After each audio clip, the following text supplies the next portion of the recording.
Hey y'all! Hey. Welcome back to the Talkaholics podcast, episode 31. Woo.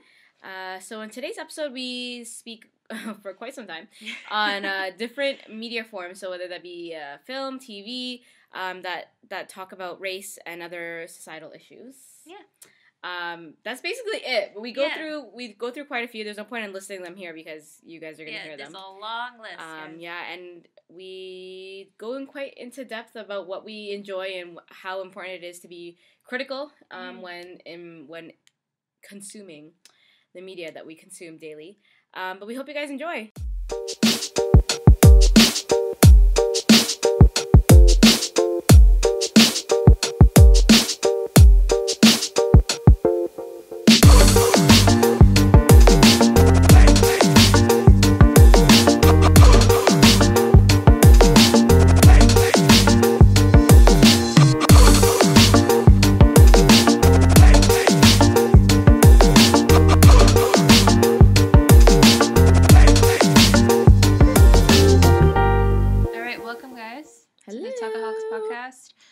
This episode, I wanted to kind of change things up a bit. I know that we just kind of came from a game show episode. Hope you guys liked that one. That was super fun for us. That was a lot of fun. But I think the last few episodes, we've talked a lot about, movie reviews and our 2 cents about, things that are happening in the world. They're usually race related. That's just kind of the topic that we like discussing.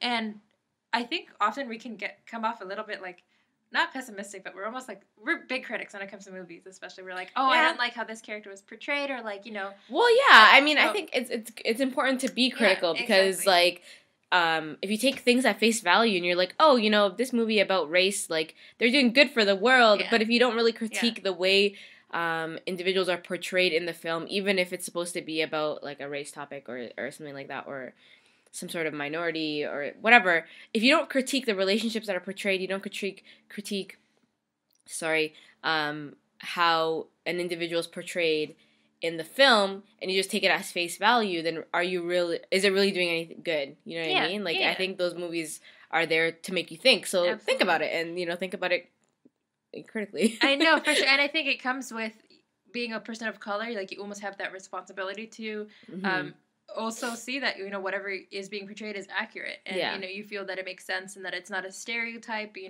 or that we talked about Green Book in one of the previous episodes that I still haven't seen it. Oh my god!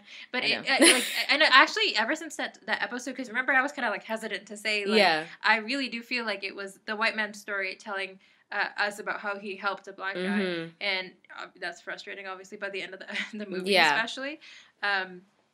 I actually saw on a lot of other things online, like the Hollywood Reporter, and there's another Facebook page, I think, called Voices of Color. They did a really quick video about how, like, basically saying what I was saying, which is, like, there is, like, a slight white savior complex depicted in that movie. And so, definitely not alone when it comes to those opinions. But I did want to mention, though, like, a few pieces of media, whether it be TV, movies, things like that, things we've seen out there that did deal with race, right? And we, have to acknowledge when it, we're acknowledging, when we critique movies where they're going wrong or where we felt kind of iffy or weird about it. I think we also need to point fingers at things that also did things right for us to very clearly show it can be done. Yeah, exactly. It can be done appropriately. You can represent race in a way that is worthy of appreciation, right?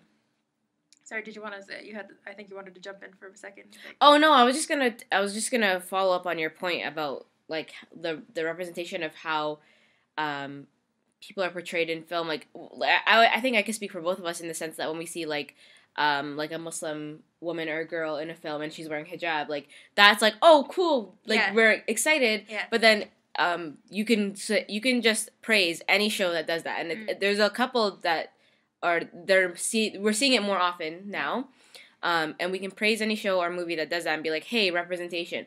Or you can look at it critically and think, okay, so yes, we're seeing a Muslim woman, but what context? Yeah. Usually it's about a terrorist. Yeah, exactly. It's a movie about terrorism, and she's like the wife of the terrorist or something. Yeah, exactly. There you go. And then another thing that is very common is that she's this, like, Muslim girl, Muslim woman, whatever, and she's going through all these struggles. And eventually, like, you see her, like, take off her scarf, she falls in love with someone, and she's like, here, let me show you my hair, and let's live happily ever after. Like, you know what I mean? And it's it's like, okay, yeah, sure. There's no like, sure, yeah, of course we take off our scarves. We don't. They're not glued onto our heads. You know what I mean? Like it's part of our lives, yes. Yeah. But when we see it in the thing I don't like about when it's portrayed in film that way or in TV, a lot of the times it's like they're conforming to what the West wants us to look like. So they're saying, yeah, absolutely. I can still be Muslim, but I don't really need to look Muslim. Yeah. I need to look more palatable. Palatable. Wow, that was really bad. Okay. Palatable to the West gaze. Yeah. Gaze. And so you need to be critical of how we see things in media. Like, I'll give you a really good example of something that I thought was a good portrayal. Mm-hmm. And it was a very, very quick, not a main character. It was really like a side character. In Jane the Virgin, there was an episode. I don't know if you saw it. I don't watch. But there was a lot of like social media presence about it. I think it was like in the last season there was this episode where Jane's in the hospital and her OBGYN is a Muslim woman. And so it doesn't say anything about her being Muslim, nothing. It's just she's a doctor. Mm-hmm. That's it. It reminded me of another one. And it was nothing. She was just wearing her doctor, her little doctor's coat, and she had her hijab on, and she was just telling her what was going on with, I think it was with her pregnancy or something like that. I can't remember what it was. And okay, then this has never happened. Excuse me. Sorry, that was my brother. It's okay. But it was just like a quick snapshot of it, and people were really, really happy because it wasn't like it was anything like, oh, this girl's Muslim, and because she's Muslim, this is how we have to see her. No, it was just like her in her life. You know what I mean? Yes, it was just absolutely. It was just like a doctor. She's just a doctor, and there's nothing wrong with highlighting the fact that someone's Muslim. You know what I mean? There's nothing wrong with saying like, oh, this person, like it's part of their character, because yes, being Muslim is a part of their identity, but I feel like it's being pushed down our throats, like, whenever we see a Muslim character, right. Like, it's being pushed down your throat that they're Muslim. Absolutely. Does that make sense? Yeah. No, every time you do see a Muslim woman in a movie, a TV show, it is about, like, she has to mention her scarf or how she has to go around to the mosque to go pray, and, like, within the 5 seconds she's on or, like, screen. Do you remember Quantico? Did you watch Quantico? The one with Priya, I never watched it, but I okay. Well, there was these characters. It was one actress, but they played twins. She played twins, and they were hijabis. And so one of them was like, they're both like, obviously very visibly Muslim women, and they're training to be in the FBI and stuff like that, which was great because it's good to see that. Like that was where it was good. Like the good representation, seeing Muslim women in like law enforcement and stuff like that. But then there was this whole thing where one of the twins was like, oh, I don't want to wear my hijab anymore. And, like, it's a real struggle. Like, I'm not trying to downplay that. People do go through that and all this stuff. Absolutely. But it was, like, I feel like they sexualize it, and I really don't like it, because then it's, like, showing her, like, even the shots of how she takes her hijab off and her hair cascades down her back. And and it's, like... Yeah, I do get it. I was going to mention it rubbed me the wrong way. I was like, what is going on? And then, obviously... And then, of course... Well, not of course, but I'm sorry. Like, in the whole first season was about she's being framed for bombing a building, Priyanka Chopra. Oh, okay. Right? And like all this stuff. But then in one of the seasons, I can't remember what season it is, one of the twins ends up doing like undercover mission in like a terrorist like group organization, like a small organization in this somewhere in the States. And then after that, it's like, I felt like it was pushing the storyline where it was like, oh, is she sympathizing with them because she's Muslim, so she doesn't want all this stuff because she was keeping it a secret and stuff like that. I don't know. It just rubbed me the wrong way. I don't know. But, like, I like the show overall, but I felt like there were some parts of the storyline where I was kind of like, what are you trying to say? Yeah, you know? Yeah, exactly. So I feel like, again, like, representation is so important, but it's what kind of representation, who is trying to represent us.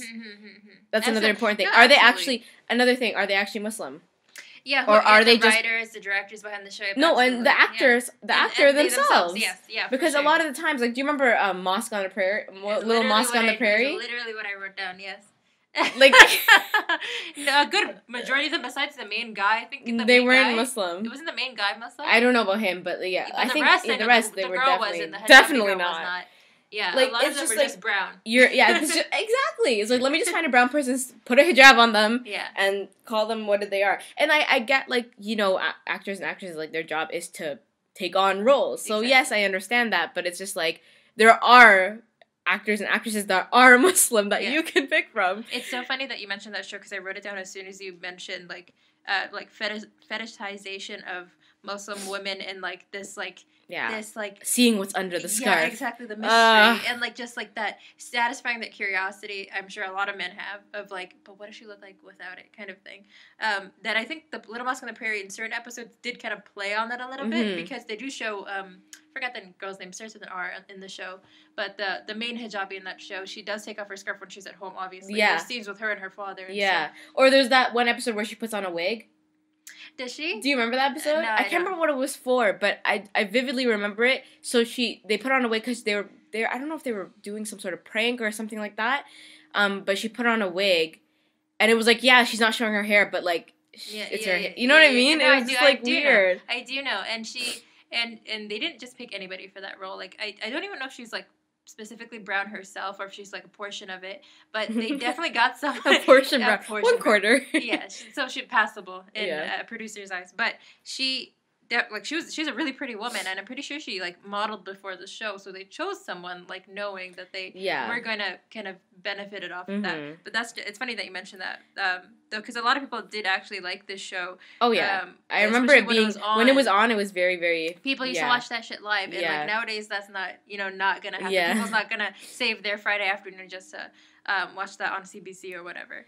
But that was, I think, that was huge in its own way, only because it was something that was clearly Muslim labeled, only because the title of the show was about that. And I know one of the writers behind that show is Muslim, and she wears a scarf. So, like, there's good intention there. But as far as it goes for being, like, a pivotal, iconic, show or thing about race and religiosity, do I see it as being an icon? No. Not necessarily. And also, like, to think, like, if one of the writers was Muslim, like, so when things didn't necessarily go, like, right, or say, for example, if, like, an episode wasn't really good at representing what Muslims are, so, like, what was she being kind of, like, pressured into writing something more. Oh, I'm sure she definitely had to fit in the box. Exactly, or it wouldn't have been a marketable show. Yeah. And she definitely was surrounded by people who didn't look like her, and it was probably her first TV show. I don't know, and she's probably learning the ropes of dealing with producers and a budget and things like that. And so she couldn't make all the shots and calls, and she didn't run that show. I'm sure she just wrote for it. But yeah, so that's kind of what that provided, but. I did the examples that I brought. I tried to like kind of capture a variety of race. And, you have a long list. No, these are not all. Like, there's 3. These are like some like things that I when I brainstorm, I just write everything down about something that reminds me of. Like either really awful ways of representing race in movies and really good ones. Okay, what's your number 1? I actually really did want to mention Get Out. I know that's like I was gonna say the same thing. I know that that's like expected of us, but I do think that I don't care if it's expected. Right. It did do a lot of things right. It was great. What was your favorite thing about it? If you can name one thing about like it representing race or talking about race issues, which I think is really what it's about. Yeah. What did it do right? There was a lot of things. I know what it was for me. I know there's a lot of things it does right, but there's one. Okay, no, you tell me yours. So, kind of going back to Green Book, like my issue with that is how the white character and the black character interact, especially because the black character, even though he's the supporting role in that movie, he's the main guy. Like 100%. That movie. He's considered supporting? Yeah. He's to a who? Character. He's to the white lead. This movie starts and ends with the white guy. You're talking about Green Book? Yeah. Oh, I was like, wait, what are you talking about? Not in Get Out. No. I was like, is he supporting to his girlfriend? Like, who is he supporting? Not in that. No, I'm trying to contrast it. Okay. With Green Book, it's he's a supporting actor. Yeah. I was shook, but okay, whatever. It's not like he was the... It's not like he was the, And he's, like, arguably, like, maybe a historical figure is too hard of too big of a word here, but, like... No, but he's the main, like... Yeah, like, he's the main guy of the story. He's the guy with, like, 3 PhDs who's, like, a musician. Yeah, like the dude was the driver. Why is he the main guy? And So definitely someone important in the community, and obviously I had issues with how they interacted in the movie because, again, if you go watch, you will definitely see what I saw, which is a lot of the way through, it was the black guy not knowing really anything about life, and the white guy really holding his hand all the way through. Now I maybe understand why Spike Lee said it's not his cup of tea. No, yeah, there's more things behind that politically, but we can get into that more later too. But the reason why I think Get Out did that better is that they never needed to use a white person in that entire movie as a crutch for why that main black character was important. There was no one reason why, the black character couldn't be the main role. Why his own story wasn't important enough. Because really,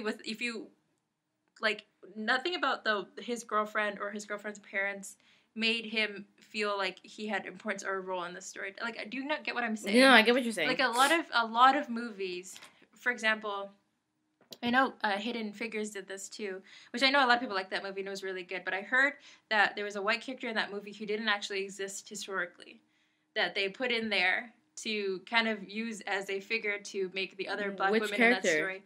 The guy who, Michael Keaton's character. I think it's Michael Keaton. The white guy who helps the black women get invited into meetings. He wears glasses. The dude at NASA, one in her office. He doesn't exist as a real person. No way. Yeah, he's not even a real person. Yeah, and that he definitely was in the movie integral in quotations. To getting her. Noticed. Exactly. So that's my issue is that to have a movie about people of color or about race, about even people who look like us, who are Muslims, that are there's so many times in TVs and movies it's that I see. You need a white person to segment that story. It's like you can do the thing as long as we're helping you. Exactly. Which and to mention really quickly about.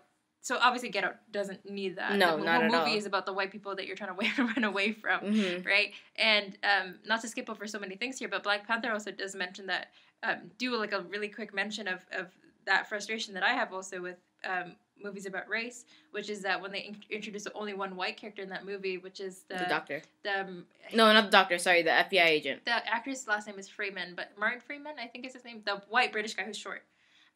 Who flies? Wait, what? Yeah.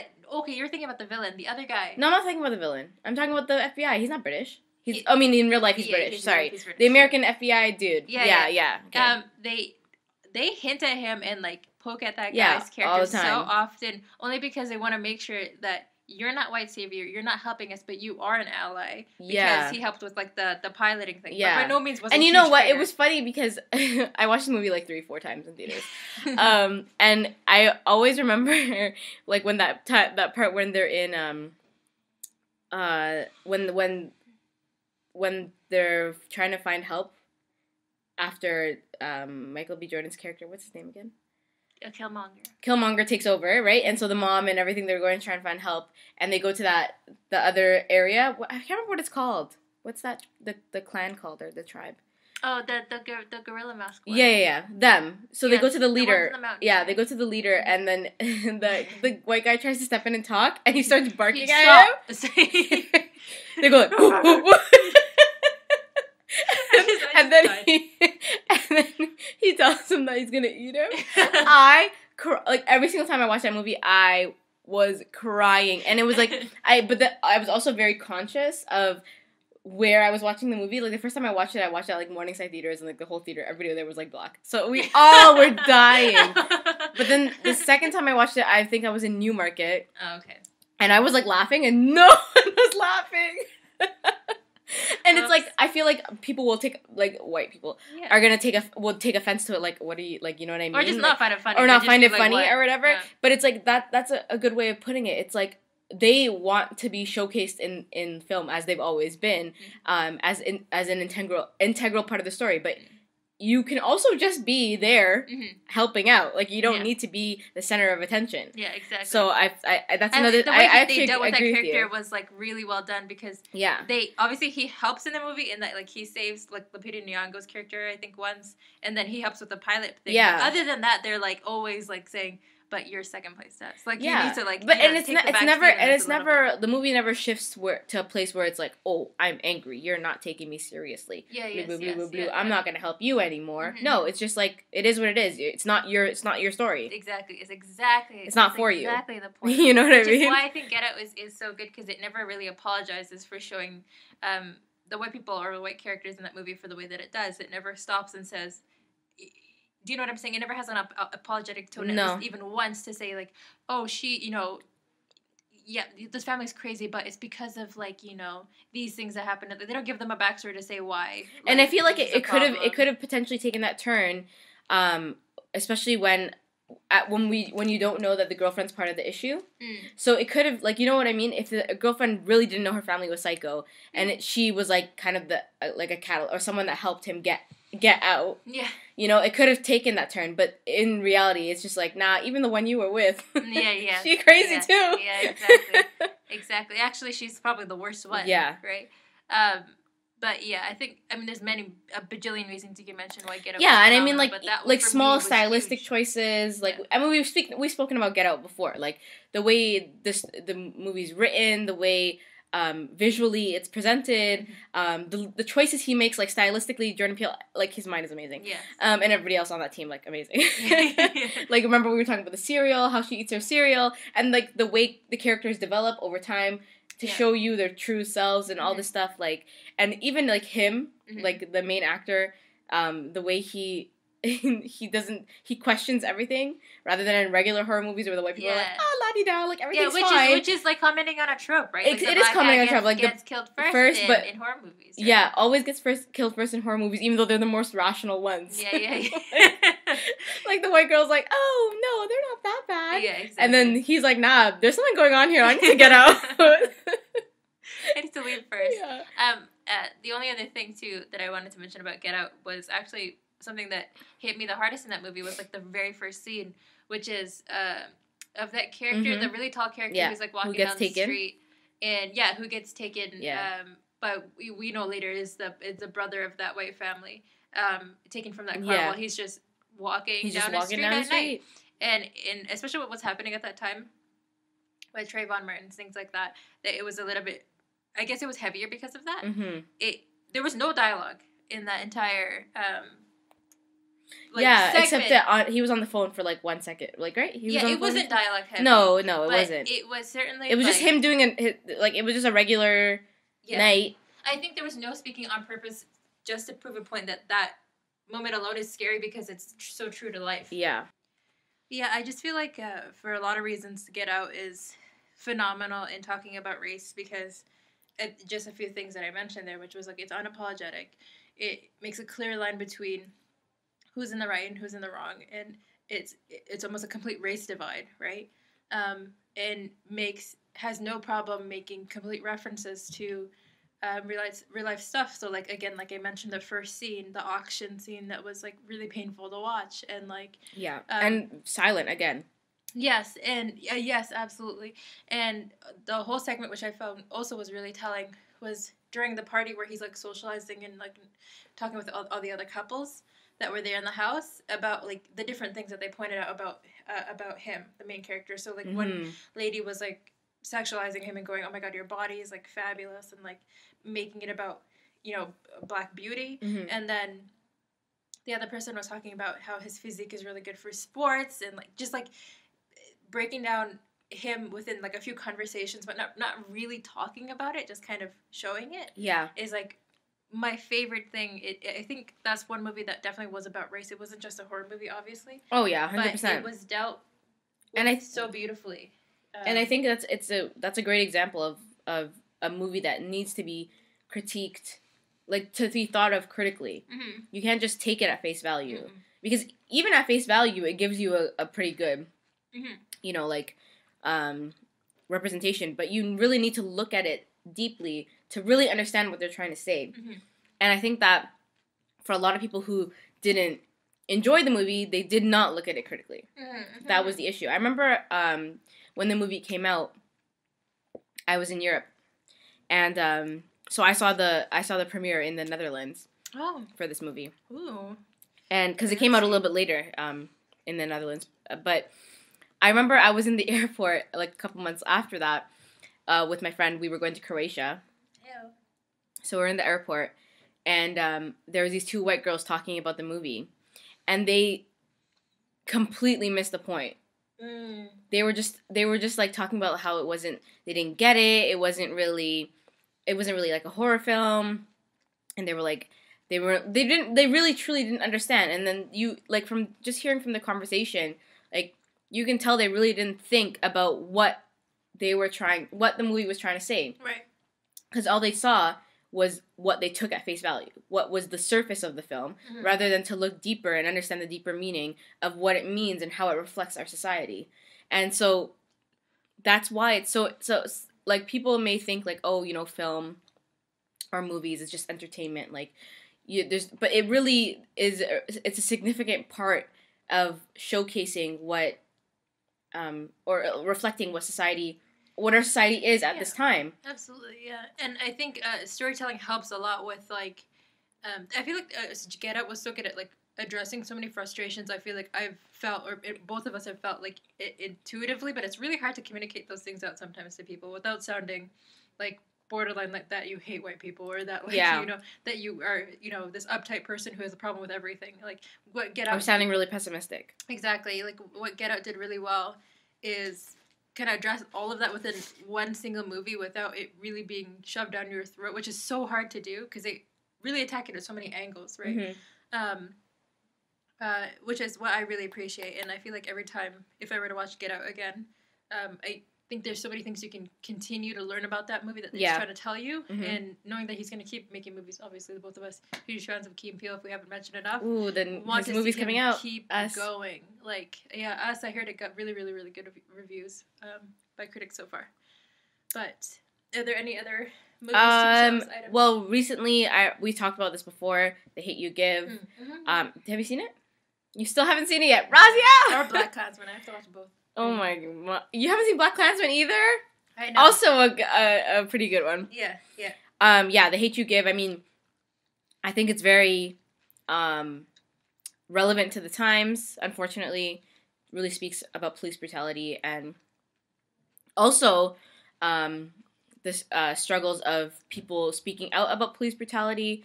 But I really like, but I really like how the movie showcased the struggles of people in Black communities, and how they speak about police brutality, and when they do speak about it, how it's received by everybody else, and how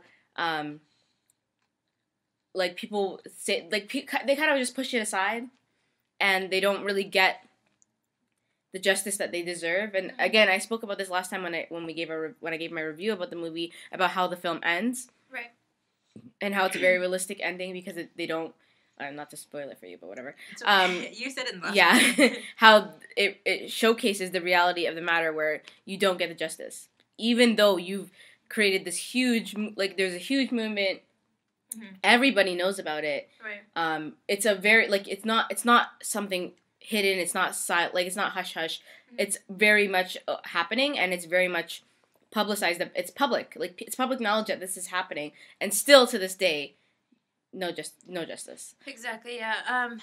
I really definitely need to watch both of those movies too, because I think what I'd like to see too is I don't think I can mention even, like, enough stories that are about race from that character's point of view, and that, like, her age. She's pretty young. And I think what I tried to do too when I was, like, writing up this list is think of, like, even, like, children's media means a lot to me, and so I tried to think of, like, stories that dealt with race, or, you know, those topics, but are for a younger audience, or at least are through a kid's eyes, which is so hard to do because you just don't want to, like, race is such a hard thing to teach kids, and I feel like because I'm around my nieces all the time, and, like, they do have questions, and sometimes they say things, or, you know, they don't know that you can't just, like, go up to someone and be like, you know, are you a Chinese person? Like, you know, just, like, frankly talk about race. That way it's hard to talk about, like, the sensitivity around those things. I find that, unfortunately, like, I would think that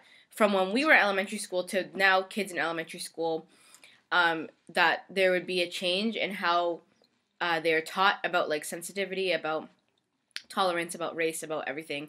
Unfortunately, I don't think there has been much of a change because I work with a lot of elementary school kids, and it's still the same. Like, I see the same things that were being said and that were happening in elementary school when I was younger. Yeah.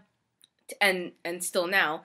And I find that there's less kids media now than when we were younger that talked about issues like this. Like, we had The Proud Family, we had That's So Raven, and many people will think, oh, those were just kids show, like, it was just pure entertainment, like, nothing substantial. But if you really look back at some of these episodes, they actually talked about important issues. So many times, yeah. And I find that when you look at children's media today, especially shows that are similar to what those were, it's garbage. Like, pure garbage. I've never seen, on all levels, garbage. Like, acting, garbage. Substance, garbage. Storyline, garbage. Like, complete garbage. Like, we even had like, just representation in general, garbage. Now, compared to when we were younger, I think. Because we had, like, do you remember Truman Jackson, like, VP?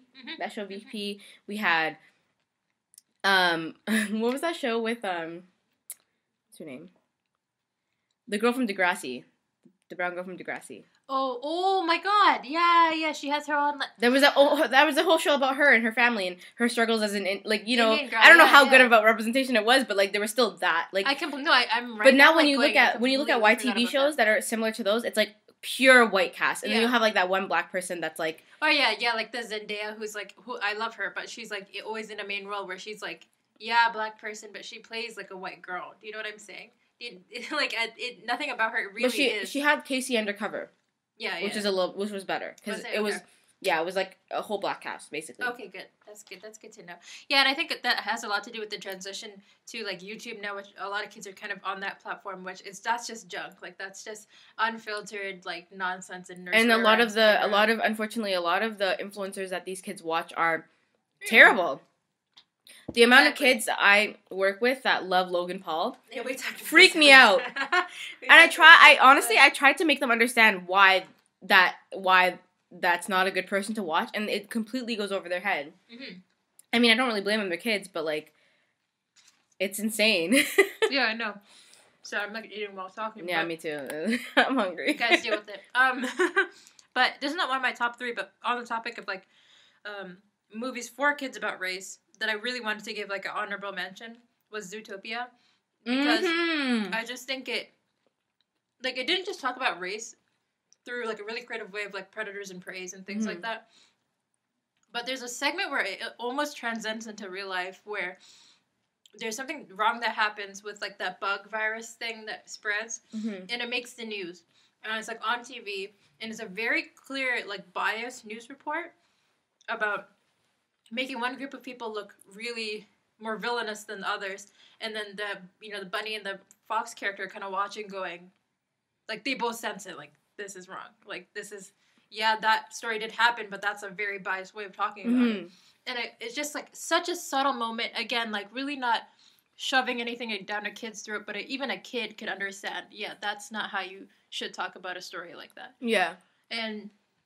like the whole relationship between the bunny and the fox was almost like an interracial type of like situation there of like them trying to understand each other. And also like near the ending, how the bunny kind of takes the prey side. Do you remember? Kind of. Remember? Can you like I remember at the end the bunny, like I can't remember what it was for, but ends up leaving the fox and like seeing them as she starts seeing them as predators. Okay. I can't remember why.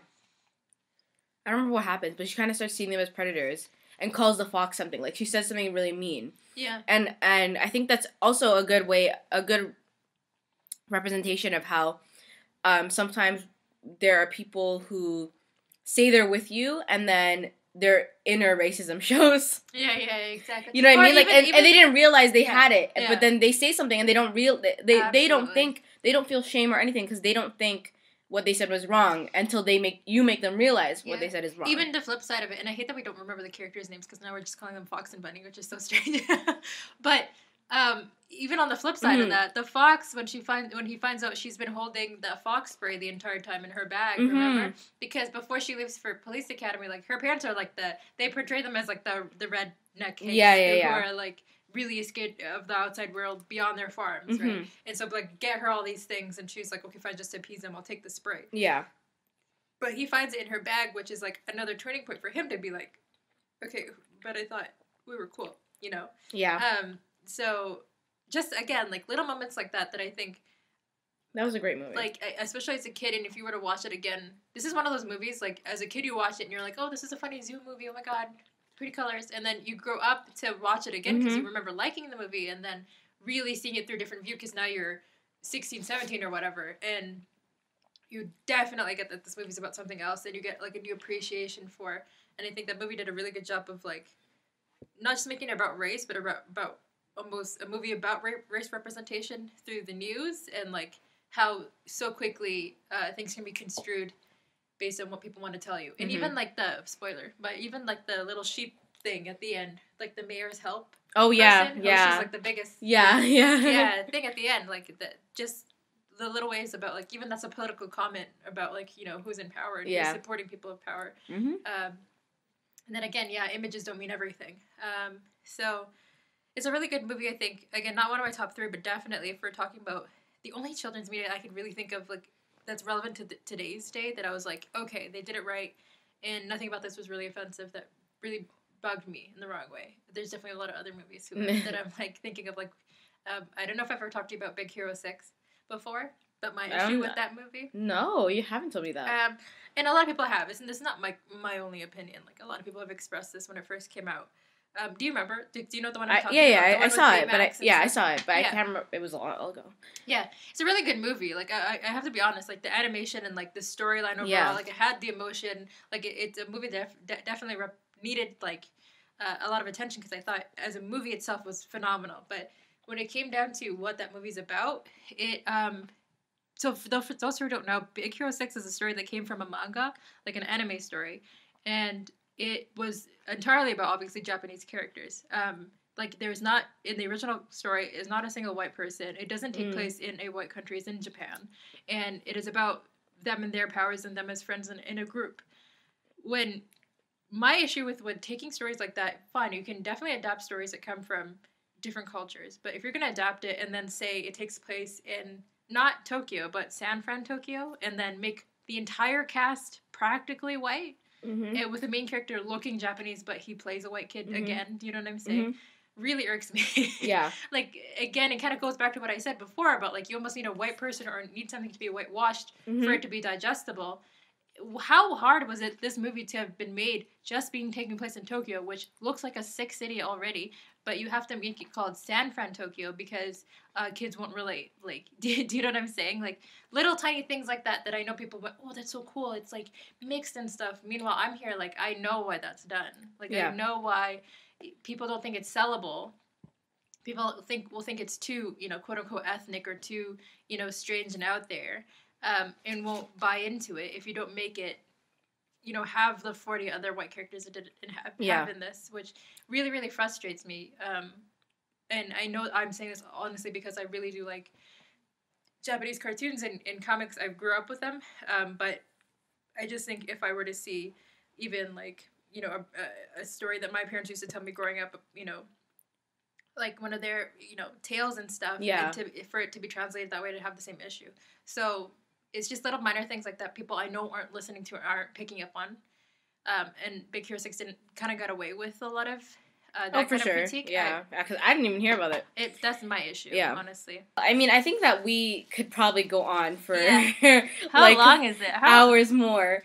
But I just wanted to end off by because we're speaking about, you know, representation and in the media and how it's great. So I just heard about this the other day. I don't know if you did, but did you hear about the new thing happening with Lily Singh? I knew you were gonna bring it up. Yeah. Okay, so well, I've talked about her before, I'm sure. Yeah.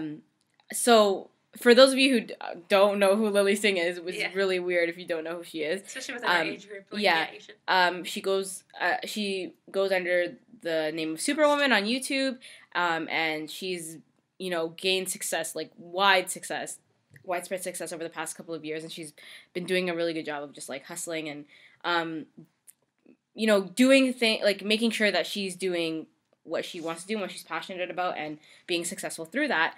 But the other day she announced that on Jimmy Fallon that she's going to be having her own late night TV show. And I think she said she's taking Carson Daly's spot, right? And it's called A Little Late with Lily Singh on NBC, and it's going to be starting in September. And I was like, that is freaking amazing! Like I'm so proud, even though like we don't know her at all. Yeah. But it's just on multiple levels. I'm proud because first of all, she's a woman of color. We don't see, let alone woman as late night show hosts. Yeah. But a woman of color, that's even like huge. And then on top of that, she's from Toronto. Let alone she's not only from Toronto, she's from Scarborough, where we Isn't she we from grew up. Brampton? No, she's from Melbourne. Is she really? Yeah, she went to Pearson. Oh, I thought she was from Brampton this entire time. I don't think so. No? She went to Pearson. Okay. I know that. Okay. Maybe they moved after, but she went to Pearson. She went to York.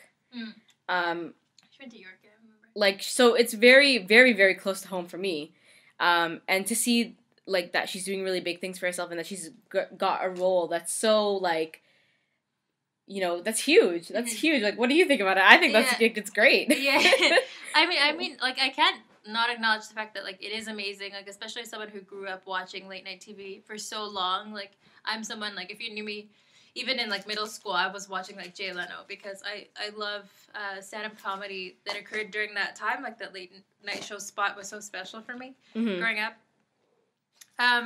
And I think it is great, obviously, because she's, a woman of color. She's Sikh and, like, again, very visibly brown. Yeah.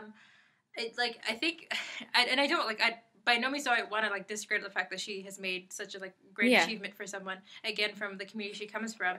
I think my head is at a point right now where she, like, I've never been, like, such a huge fan of hers. Yeah. I should put forward first and foremost. Like, I've never really, saw her in kind of like this inspirational light that a lot of people have. And I know that that's because of how I interact with her content. But also, I'm stuck in this place right now where I know where NBC's coming from in making that decision. Oh, whoa. And do you know what I'm saying? Yeah. Like, I need to send you this article that I think BuzzFeed didn't do this. There was a really good article that came out about her and, like, her place in YouTube and, like, her representation on YouTube and how it's a little conflicted. I could go into it. It's going to be, like, a whole other podcast if I get into this topic. Give me the cliff notes. Okay, so essentially, like, a lot of people have been giving her criticism recently for her, a lot of her content, especially when she does music videos. She takes on this persona, or, like, she ends up wearing her hair in braids, or she takes on like an Indo-Caribbean vibe, like almost uses it as a costume when she does do things for her videos. And a lot of people have given her criticism for the fact that it's like borderline appropriation, or at least she puts on this vibe that she, just because she's a brown girl, that she can kind of transcend into other communities that existed, in the GTA, for example, to like look cool, or to like, get views and things like that. And, there's a bunch of things after that, but my head is kind of stuck in a place right now where I know why NBC is making this decision. I know that, they're learning from what worked with Jimmy Fallon, and that, his content does really well on YouTube. Like, amazing. Like, yeah. I think more than what the views he makes live, he's making all his money on YouTube. Yeah. Because that's where he gets his views. And so what they did to replace Carson Daly, they went straight for a YouTuber, which makes complete sense. And, gives him good PR because, again, she comes from all those communities. Yeah. And she recently came out, too, as a bi person. So, all these things are working for both of those, bodies in their favor, both NBC and Lily Singh. So that's because where my headset is at. But at the same time, I do acknowledge the fact that, like, kind of the way that I see Priyanka Chopra, in that, like, Priyanka Chopra, again, not the biggest fan of her, but I do recognize she's someone who made it from Bollywood to Hollywood, and is hopefully going to make waves for a lot of other women behind her to come forward and make it a much easier transition. I see the same way for people for like Lily Singh, who start online doing things like us, for example, who want to do things more than just do podcasts, and want to be out there and do things like, a real legitimate game show, and like things like that. And hopefully, I think Lily Singh will make it less we'll make it more normal to see people like her in the actual entertainment industry and not like doing side hustles. Yeah. And I agree with like a lot of your points. I do think that she does take on this persona, and I don't know if it has to do with the fact of where she grew up, because again, like the communities you grow up in kind of shape how you act as an adult. But I think that regardless of who you grow up with, like it's like saying, oh, I have black friends, so I can do this and this and this. No, it's like regardless of who you grow up with, how you grow up, yeah, you may use slang and whatever, but you should be critical and conscious of how you portray yourself, especially when you're on, you know, the internet and stuff like that. But yeah, it is something that solely for the fact that she's kind of like paving this path for other women to come through this, and she may honestly, like I when I was talking about this with other people, they're like, you know, well, there's so many other like funnier comedians that could have taken her spot, and I'm like, first of all, let's not make it a competition, because like the people love to do that when it comes to women gaining, you know, like roles and stuff like that, especially when it comes to women of color, right? And like her comedy may not be for, you know, everybody, and I agree, like a lot of her content on YouTube is not the funniest stuff. I like her more for her work ethic, how hard she works for herself, and how the hustle. That's something I really admire about her. So the fact that it's like we're seeing this like in our like lives, I never thought I would see this. No, that's true too. That's what really you know amazes me and makes me happy, and I really hope that it opens up more, because I feel like we have seen women of color on like TV, like Queen Latifah had her own and stuff like that. Banks show. Exactly, and it kind of just like fell off. So I feel like hopefully it becomes something like more, and like and I mean like with Lily singing, like Queen Latifah is like you know what I mean, like yes, Queen Latifah is like high scale, so like for Lily Singh is very popular, and really like you can consider somewhat of a celebrity. But I feel like she is a celebrity, but is also kind of closer to like normal people. So to see that, you know, is I think it will be very inspiring for some people who want to do something similar to her. Absolutely. So congrats to her. Definitely. And I can't again, I don't want to come off as sounding as a hater, but I definitely do and also recognize, like, for so long I imagined myself like to do anything with late night show. I thought like the pinnacle for me could only ever be being a guest or being someone in the crowd watching. And to know that it's like it's worked for someone, you know, who's Canadian, who can work their way up to that point to be a host, and like it's her show with her name on it. Exactly. Is I hope you know, for a lot of other women like that who want to do things like that going forward, for us included, like I want to see more of it. Like I don't want this to be the one and only time, and you know, whatever happens with her show happens, but I want it to like this to be the running thing of like you know, for sure, it becomes normal. I'm excited to see like how, because again, like it is her show, so she has a lot of say in how, you know, it's structured and how it's written and stuff like that. So I'm excited to see who she brings on to help write the show, and how she writes it, who she involves, because like she said that she's gonna make it a show that, you know, celebrates diversity and different people in different fields and stuff like that. So I want to see who she brings on the show, what segments she brings to the show. Are we going to be seeing the same things that we already see, or are we going to see something new? So it's exciting. Yeah, it's definitely a lot of change to look forward to. But yeah, so I think we should wrap it up here, because we definitely talked a lot today. So we hope you guys enjoy, as always, and we'll catch you guys on the next one. Bye.